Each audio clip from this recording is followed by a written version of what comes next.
Merencanakan kesusahan. Ini sangat penting Bapak Ibu. Lanjutkan. Hidup itu diciptakan berpasang-pasangan. Ada siang, ada malam, ada senyum, ada sedih. Laki-laki, perempuan, kiri kanan, tinggi rendah. Maha suci Allah, Maha suci Tuhan yang telah menciptakan pasangan-pasangan semuanya. Baik dari apa yang ditumbuhkan oleh bumi dan dari diri mereka dan dari diri mereka maupun dari apa yang tidak mereka ketahui. Surat Yasin ayat 36 ini ayatnya Yasin itu surat 36 ayatnya 36. Jadi Allah sudah buat ayat ini tentang pasang-pasangan. Nomor surat dan ayatnya juga sama pasang-pasangan. Jadi emang Quran itu bukan buatan manusia itu benar gitu loh. Nah, Bapak Ibu saya akan garis bawahi, susah senang itu pasangan yang bisa kita pilih duluan. Kan kalau laki-laki perempuan mah tidak bisa. Siang malam nggak bisa. Sedih gembira kita bisa milih. Ya. Nah, sekarang kita lanjutkan. Kalau kita dapat kesenangan, nanti dapat kesusahan. Kalau dapat kesusahan, kita dapat kesenangan. Nah, ada lagi. Kalau kita merencanakan kesusahan, nanti dapat kesenangan dan rezeki tak terduga. Bapak Ibu, kenapa pas bulan puasa kita banyak kue, banyak rezeki lah? Karena pas bulan puasa kita merencanakan susah.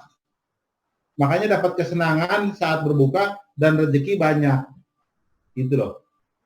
Jelas ya? Nah, lanjutkan. Ada ayatnya nih. Fa inna ma usri yusra, inna ma usri yusra. Karena sesungguhnya sesudah kesulitan itu ada kemudahan, sesungguhnya sesudah kesulitan itu ada kemudahan. Lihatkan langsung lagi Pak Ridwan. Nah, Pak Ridwan, gini, saya ingin bilang ini Bapak Ibu. Setelah kesulitan itu ada kemudahan. Bersama kesulitan ada kemudahan. Yang ingin saya bilang begini. Kalau Bapak Ibu sudah tahu nih kalau bulan puasa, kita susah puasa, ya, terus dapat rezeki, terduga dan kesenangan. Sebenarnya itu hukumnya bukan hukum karena bulan puasanya. Karena kita melaksanakan puasa dan bersusah-susah, taraweh dan segala macam.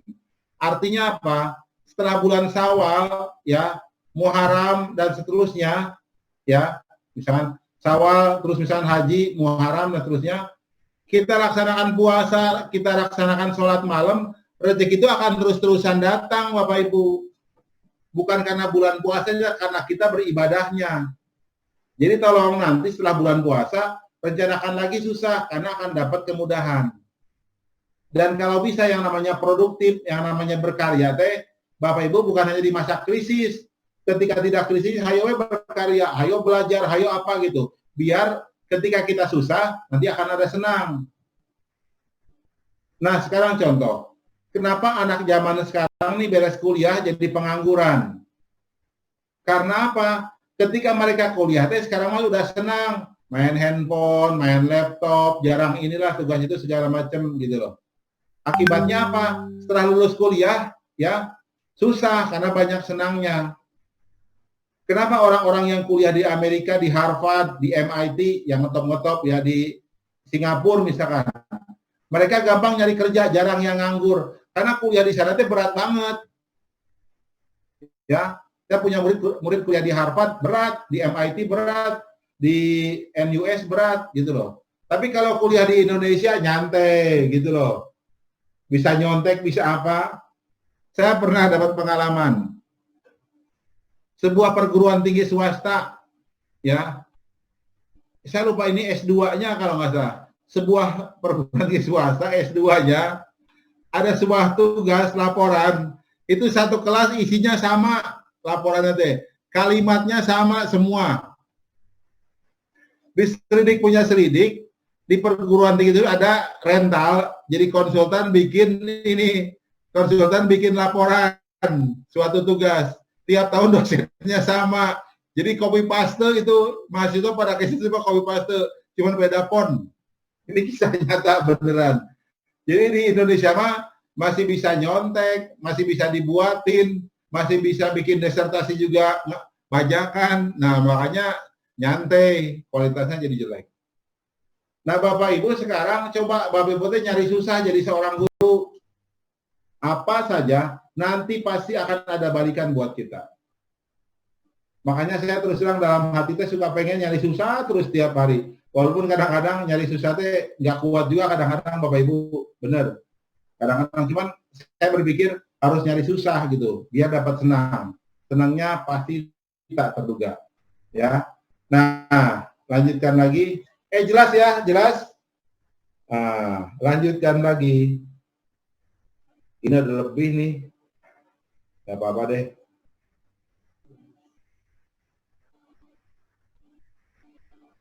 Nah, gini Bapak Ibu. Nanti merencanakan sesuatu, kita buat 3 antenanya digerakkan. Hati nih, yang beragama Islam, sholat berjamaah, zikir, tahajud, puasa Senin Kamis, sholat duha, dan lain-lain. Yang beragama lain misalnya apa ke gereja, ke pura, apa pokoknya hatinya diperkuat, ingat Allah. Itu harus dilatih biar kuat gitu loh. Dan kalau bisa ibaratnya teh hatinya kuat gitu. Maksudnya hati kecilnya ngomong apa jadi. Terus yang kedua nih, akal, mendengar kajian, baca kitab, belajar mengajar, mengerjakan soal, itu akal harus dilatih rutin. Saya juga sekarang rajin mengerjakan soal, Bu, lagi ngetik bikin buku gitu loh, istilahnya teh. Panca indera, senam pagi, jalan sehat, bermain bola, dan lain-lain. Nah ini masalah saya mau jalan kaki ke kantor, susah terus, naik motor terus, ini rada kurang nih, makanya badannya gendut terus gitu, tapi mudah-mudahan tetap sehat. Bapak Ibu harus buat rencana susah ini.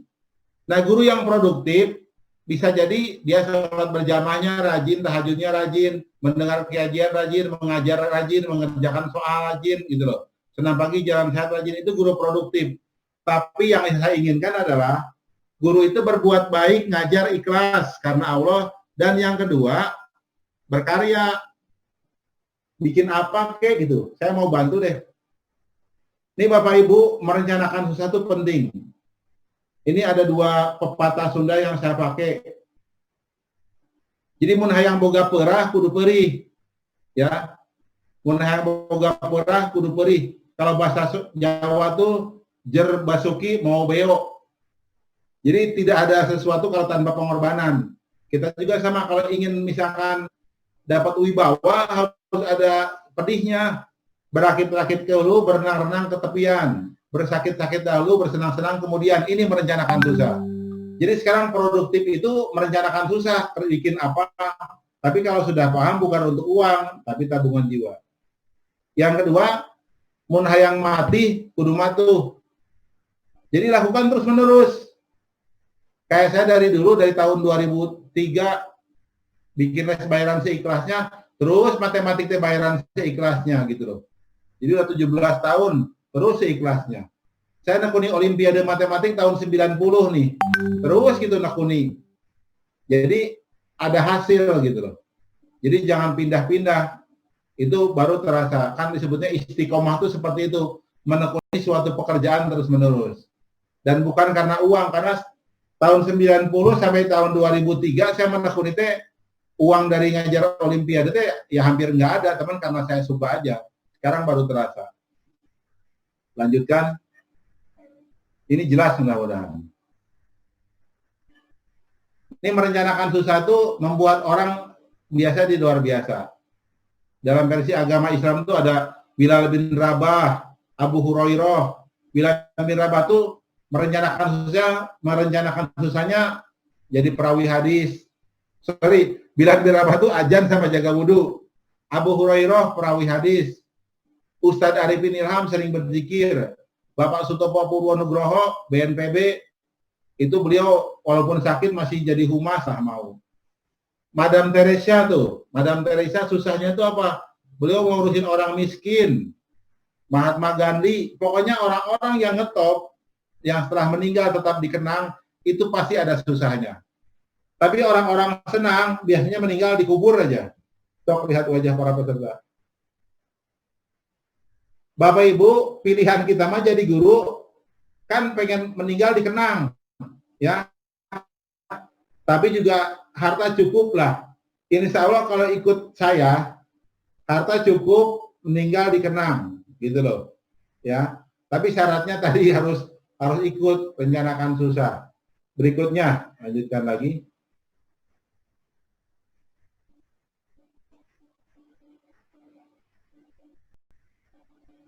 Nih rasakan dahsyatnya nih, cara berpikir suprarasional ini bukunya. Tapi nanti saya insya Allah akan buat, ini kan cara berpikir, nanti judulnya karakter suprarasional, menjadi orang besar dan menjadi bangsa besar. Nah, saya yakin insya Allah nanti kalau kita punya karakter suprarasional, kita akan jadi orang besar. Dan kita jadi bangsa besar.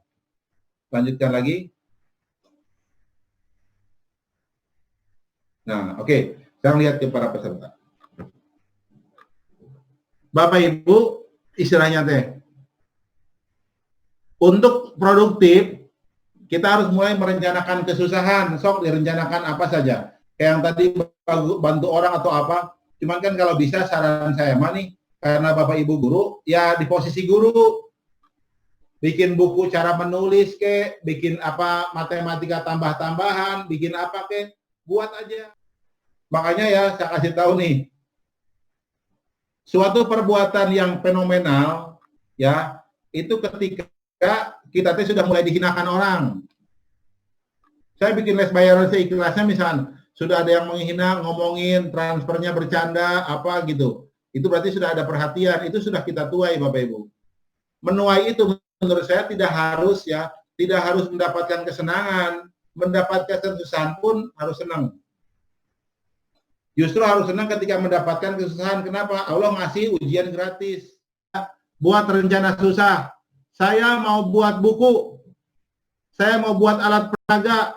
Saya mau ngajar murid saya sekarang. Saya mau buat kue buat lebaran. Nah, nggak apa-apa. Saya mau buat apa? Tuliskan. Ya. Terus laksanakan. Ya. Jangan sampai cuma nuliskan doang, dilaksanakan. Ya, sayang. Nggak benar gitu loh. Dan nanti ingat, ketika menuliskan, jangan mikir nanti, misalnya setelah dilaksanakan, dapat apa. Tidak usah mikir. Allah tahu kapan itu dikasihkan. Ya, laksanakan aja. Misalkan, saya mau ngerjakan soal-soal di KPM nih, buku Pintar MNR, kerjakan. Saya mau apa? Kerjakan. Karena tidak ada pertanyaan, mudah-mudahan pertemuan hari ini bisa menjadi ilmu bermanfaat. Saya tutup saja. Terima kasih. Wassalamualaikum warahmatullahi wabarakatuh. Selamat siang.